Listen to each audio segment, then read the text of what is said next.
سلام، عرض ادب و احترام دارم خدمت همه شما خوبان و شایقین در فوتبال. امیدوار هستم در هر جای دنیا بوده باشین از صحت کامل برخوردار بوده و از گزند بعد روزگار در امان باشین.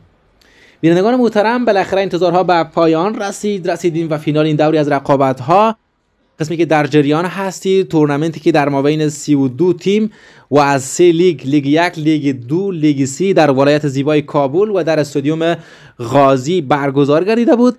بالاخره دو تیم هنرمندانه و موفقانه درخشیدن بالاخره و فینال این رقابت ها را یافتند. این طرف مشکی پوشان تیم اردو و اون طرف نارنجی پوشان تیم سرمیاش که فینالیست این دوری از رقابت ها شدن. حالا هم فاسکاری میکنن تیم سرمیاش، ببینیم چی کار میکنن. قطع توپ از طرف بازیکنان اردو، پاسکاری زیبا از طرف این بازیکنان، ببینیم چی کار میکنن با این توپ. دوباره توپگیری زیبا از طرف بازیکنان سرمیاش.